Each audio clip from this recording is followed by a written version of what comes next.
हम बात करेंगे ब्रीदिंग एंड गैसेस एक्सचेंज, जो आपका चैप्टर है ह्यूमन फिजियोलॉजी का बहुत इंपॉर्टेंट चैप्टर, उसके मस्ट डू क्वेश्चंस के बारे में जो कि आपको जरूर करके जाने चाहिए, जो पिछले ईयर्स में पूछे गए हैं। पहला क्वेश्चन है vital capacity of lung is. तो दोस्तों ये जो पल्मोनरी वॉल्यूम्स और कैपेसिटीज़ है, आपको ध्यान में रखना है कि जो वाइटल कैपेसिटी है वो है IRV plus ERV plus TV, जो कि आपका टाइडल वॉल्यूम होता है।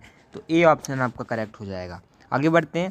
नीट 2023 का ही क्वेश्चन है select the sequence of steps in respiration. तो दोस्तों NCERT में दिया हुआ है कि सबसे पहले आपका क्या होगा, सबसे पहले आप पल्मोनरी वेंटिलेशन करेंगे, तो सबसे पहले आपका डी हो जाएगा। उसके बाद क्या होता है दोस्तों, डिफ्यूज़न ऑफ गैसेस होता है, तो ए हो जाएगा। उसके बाद क्या होता है, ट्रांसपोर्ट ऑफ गैसेस होता है, तो सी हो जाएगा। इसके बाद diffusion of O2 and CO2 between blood and tissues होता है, तो बी हो जाएगा। इसके बाद हम O2 का यूज़ कर लेते हैं, तो ई हो जाएगा। तो ए ऑप्शन आपको करेक्ट हो जाएगा, DACBE। ए ऑप्शन आपको करेक्ट हो जाएगा। आपको वैसे देखने की ज़रूरत थी नहीं, ई लास्ट में सिर्फ इसमें आ रहा है, तो आप इसको टिक कर सकते थे। आपको पहले ऑप्शंस देखने हैं जिससे आपका टाइम बच जाए। आगे बढ़ते हैं।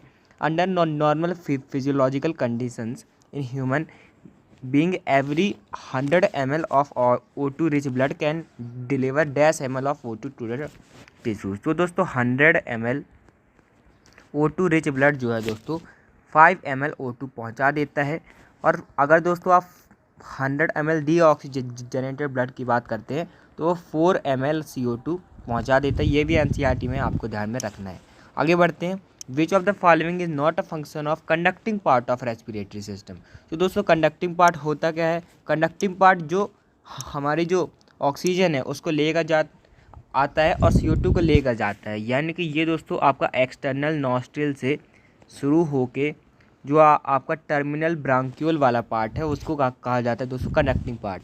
तो दोस्तों ये क्या करता है, इनहेल्ड एयर को क्लियर करता है, ह्यूमिडिफाई करता है और टेम्परेचर जो है बॉडी टेम्परेचर पे लाता है। लेकिन दोस्तों ये नहीं करता, ये दोस्तों आपके रेस्पिरेटरी पार्ट का काम होता है। तो ए ऑप्शन आपका करेक्ट हो जाएगा। एल्वुलाई और एल्वुलर डक्ट आपके रेस्पिरेटरी पार्ट में आते हैं। अगला question, which of the following disorders represent decrease in respiratory surface due to damage alveolar walls. तो दोस्तों सिगरेट स्मोकिंग की वजह से होने वाला एम्फीसीमा दोस्तों इसका सही आंसर हो जाएगा। अस्थमा में दोस्तों आपको ध्यान में रखना है कि जो ब्रोंकियोल्स हैं और ब्रोंकाई हैं उनका इन्फ्लामेशन हो जाता है, तो डी ऑप्शन इसका करेक्ट हो जाएगा। आगे बढ़ते हैं। In regulation of respiration a chemosensitive area adjacent to the rhythm centre in the medullar region of the brain is highly sensitive. तो दोस्तों ये आपको ध्यान में रखना है कि जो कीमोसेंसिटिव एरिया है वो किस पे सेंसिटिव होता है, ये दोस्तों CO2 पे सेंसिटिव होता है और H+ आयंस पर सेंसिटिव होता है। तो बी ऑप्शन आपका करेक्ट हो जाएगा। आपको H+ आयंस भी ध्यान में रखने हैं, O2 पे ये सेंसिटिव नहीं होता है, ये भी ध्यान में रखना है दोस्तों। Which of the following statements are correct with respect to vital capacity VC। It includes ERV, TV and IRV। तो ये दोस्तों आपका सही स्टेटमेंट है। Total volume of air a person can inspire after a normal expiration. तो ये दोस्तों यहाँ पर नॉर्मल नहीं आता, फोर्स्ड आता है, तो बी तो आपका गलत हो गया। इसके बाद है the maximum volume of air a person can breathe in after a forced expiration. तो ये दोस्तों आपका सही स्टेटमेंट हो जाएगा। इसके बाद है ERV, RV और IRV है जिसमें आते हैं, तो ये दोस्तों गलत स्टेटमेंट हो जाएगा। RV की जगह यहाँ पर TV होना चाहिए था। The maximum volume of air a person can breathe out after a forced inspiration. तो ये भी एक ही बात है, NCERT में ये भी दिया हुआ है, तो ACE आपका करेक्ट हो जाएगा, सी ऑप्शन। आगे बढ़ते हैं। Identify the region of human brain which has pneumotaxic centre that alters respiratory rate by reducing the duration of inspiration. तो दोस्तों ये पॉन्स रीजन जो होता है, पॉन्स वल्गारिस, उसमें ये आता है। और दोस्तों मेडुला में कौन सा आता है दोस्तों, रेस्पिरेटरी रिदम सेंटर आपका आता है, तो ये भी आपको ध्यान में रखना है। और ये जो कीमोसेंसिटिव रीजन्स हैं वो CO2 और H+ आयंस की कंसनट्रेशन वो सेंसिटिव होते हैं। आगे बढ़ते हैं। The partial pressure in mmHg of oxygen and carbon dioxide at alveoli site of diffusion are. तो दोस्तों आपको ध्यान में रखना है कि पार्शियल प्रेशर ऑफ O2 104 होता है और पार्शियल प्रेशर ऑफ CO2 आपका 40 होता है, तो सी ऑप्शन आपका करेक्ट हो जाएगा। 159 दोस्तों एटमॉस्फेयर में होता है ऑक्सीजन का और 0.3 एटमॉस्फेयर में CO2 का। तो ये जो टेबल है आपको दोस्तों बिल्कुल लर्न करके जाना है, कहीं से भी इसमें क्वेश्चन उठाए जा सकते हैं। आगे बढ़ते हैं। Select the favourable conditions required for the formation of oxy haemoglobin. तो दोस्तों ये कंडीशंस भी आपको बिल्कुल याद होनी चाहिए। सबसे पहले दोस्तों high partial pressure of oxygen, low partial pressure of carbon dioxide, less H+ concentration और लेस टेम्परेचर। तो ये आपका सी ऑप्शन करेक्ट हो जाएगा। आपको ये ध्यान में रखना कि pH कम होना चाहिए, टेम्परेचर कम होना चाहिए, पार्शियल प्रेशर ऑफ CO2 का कम होना चाहिए और पार्शियल प्रेशर ऑफ O2 ज़्यादा होना चाहिए। आगे बढ़ते हैं। Select the correct events that occur during inspiration, यानी कि जब हम सांस अंदर लेते हैं। कॉन्ट्रैक्शन ऑफ डायफ्राम, तो दोस्तों ये तो होता है। Contraction of external intercostal muscles, तो ये भी दोस्तों आपका होता है। पल्मोनरी वॉल्यूम डिक्रीजेस, तो ये दोस्तों आपका गलत स्टेटमेंट हो जाएगा। वॉल्यूम दोस्तों बढ़ता है तभी हमारा प्रेशर गिरता है, तो ये भी गलत हो जाएगा। इंटर पल्मोनरी प्रेशर इंक्रीजेस, तो ये भी दोस्तों गलत हो जाएगा। इंस्पिरेशन के लिए हमें प्रेशर कम करना पड़ता है क्योंकि गैसेज जो है हाई प्रेशर से लो प्रेशर में आती हैं। तो ए और बी आपका करेक्ट हो जाएगा, डी ऑप्शन। आगे बढ़ते हैं। Identify the wrong statement with reference to transport of oxygen. Partial pressure of CO2 can interfere with O2 binding with haemoglobin, तो ये दोस्तों सही स्टेटमेंट है। पार्शियल प्रेशर ऑफ CO2 भी इंटरफेयर कर सकता है, इसीलिए एक कंडीशन है लो पार्शियल प्रेशर ऑफ CO2। आगे बढ़ते हैं। Higher H+ concentration in alveoli favours the formation of oxy haemoglobin, तो दोस्तों ये आपका फॉल्स स्टेटमेंट हो गया। हायर नहीं, लोअर कंसंट्रेशन होनी चाहिए H+ की। सी दोस्तों आपका सही स्टेटमेंट है कि PCO2 अगर लो होगा तो ऑक्सी हीमोग्लोबिन बनेगा। Binding of oxygen with haemoglobin is mainly related to partial pressure of O2, तो ये दोस्तों गलत हो जाएगा क्योंकि तो दोस्तों ये भी स्टेटमेंट आपका सही हो जाएगा क्योंकि O2 का जो पार्शियल प्रेशर है वो आपका मेन फैक्टर यहाँ पर बन जाता है। तो डी भी आपका ट्रू है लेकिन बी आपका फॉल्स है, तो इसलिए वो सही आंसर हो जाएगा। आगे बढ़ते हैं। The total lung capacity is the total volume of air accommodated in lungs at the end of forced inspiration.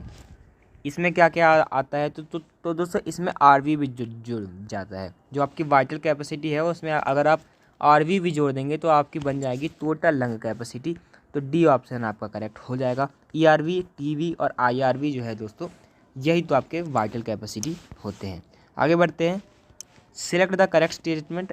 Expiration occurs due to external intercostal muscles, तो ये दोस्तों आपका गलत हो जाएगा क्योंकि इसमें दोस्तों आपका डायाफ्राम भी इन्वॉल्व होता है, तो ये पूरी तरीके से सही नहीं है। ये इसको आप पार्शियल करेक्ट कह सकते हैं। दूसरा स्टेटमेंट है दोस्तों intra pulmonary pressure is lower than atmospheric pressure during inspiration, तो दोस्तों एटमॉस्फेरिक प्रेशर जो है वो ज़्यादा होता है और इंट्रा पल्मोनरी प्रेशर कम होता है, तभी गैसेस जो हैं वो अंदर आ पाती हैं। तो बी ऑप्शन आपका करेक्ट हो जाएगा। सी आपका गलत हो जाएगा कि atmospheric pressure is less than intra pulmonary pressure, ये तो दोस्तों आपका एक्सपीरेशन में होता है। Expiration is initiated due to the contraction of diaphragm, तो ये दोस्तों गलत हो जाएगा। यहाँ पर रिलैक्सेशन ऑफ डायफ्राम होता है। बी ऑप्शन आपका करेक्ट हो जाएगा क्योंकि वो पूरी तरीके से करेक्ट है। आगे बढ़ते हैं। Match the following columns and select the correct option. Pneumotaxic centre, तो दोस्तों ये कहाँ होता है? पॉन्स में होता है। ए का आपका 2 हो जाएगा, तो आपका बी ऑप्शन करेक्ट भी हो जाएगा। आगे बढ़ते हैं। ऑक्सीजन डिसोसिएशन कर्व, तो ये दोस्तों ऑक्सीजन डिसोसिएशन कर्व जो है हीमोग्लोबिन से रिलेटेड होता है, तो बी का 3rd हो जाएगा। कार्बोनिक एनहाइड्रेट दोस्तों बहुत सारी क्वांटिटी में RBCs में पाया जाता है, तो ये सी हो जाएगा।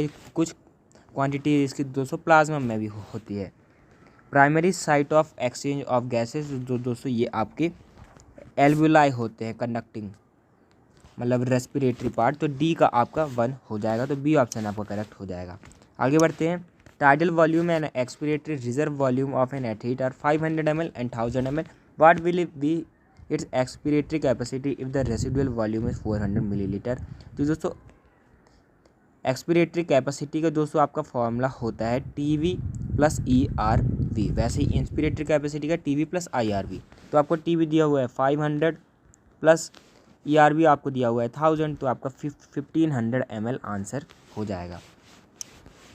आगे बढ़ते हैं। Due to increasing air borne allergens and pollutants many people in urban areas are suffering from respiratory disorder causing wheezing due to, तो दोस्तों यहाँ पर किसकी बात हो रही है? अस्थमा की बात हो रही है। तो दोस्तों अस्थमा में क्या होता है? Inflammation of bronchi and bronchioles हो जाते हैं। तो सी ऑप्शन आपका करेक्ट हो जाएगा। आगे बढ़ते हैं। The maximum volume of air के a person can breathe in after a forced expiration is known as. तो दोस्तों हम ये जानते हैं कि ये आपकी वाइटल कैपेसिटी होती है। तो बी ऑप्शन आपका करेक्ट हो जाएगा। तो दोस्तों आज का वीडियो आपको कैसे लगा कमेंट में जरूर बताइएगा। और दोस्तों आप हमारी कम्युनिटी पोस्ट में आना मत भूलिएगा, वहाँ पर आपको डेली MCQs मिलेंगे। Thanks for watching, keep learning. आगे के प्लेलिस्ट से आप बहुत सारे हमारे PYQ वीडियो देख सकते हैं जो कि आपके लिए मस्ट डू PYQs हैं।